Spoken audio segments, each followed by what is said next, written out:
આપ જોઈ રહ્યા છો Lakhtar news update channel subscribe કરો, નોટિફિકેશન મેળવવા બેલ આઇકોન દબાવો. નગરની આજુલિયા શેરી પાતાળી હનુમાનજી મંદિર પાસે રહેતા સિનિયર સિટીઝન સમગ્ર ભારતના તીર્થધામની યાત્રા કરી પરત ફરતા ભવ્ય સ્વાગત કરવામાં આવ્યું. ગોકુળ, મથુરા, નેપાળ, જગન્નાથપુરી, રામેશ્વર, તિરુપતિ બાલાજીના દર્શન કરી યાત્રાળુઓ ધન્ય બન્યા.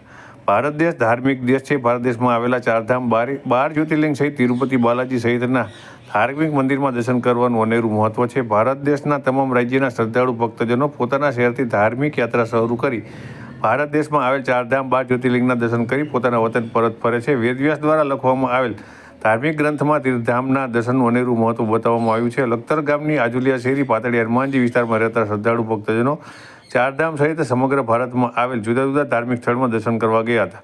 તેઓ ગત તારીખ 16 એટલે કે ધનુર્માસની શરૂઆત થઈ હતી અને ત્યારથી તેઓ ભારત દેશના જુદા ધાર્મિક સ્થળોની અંદર દેવદર્શન કરવાનું શરૂ કર્યું હતું.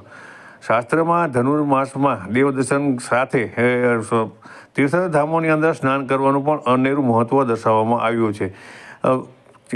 આ માસની અંદર પાણી જે માટલાની અંદર ભરી ઠંડા પાણીએ નાહવાનું પણ મહત્ત્વ દર્શાવવામાં આવ્યું છે. ત્યારે લખતર ગામના શ્રદ્ધાળુ ભક્તજનો પોતે તીર્થધામ સાથે જે ભારત દેશની પવિત્ર નદીઓ છે તેની અંદર પણ સ્નાન કર્યું હતું અને તેઓએ ધનુર્માસની અંદર જેઓએ પુષ્કળ પ્રમાણમાં પુણ્ય મેળવી યાત્રા કરી અને પરત ફર્યા હતા.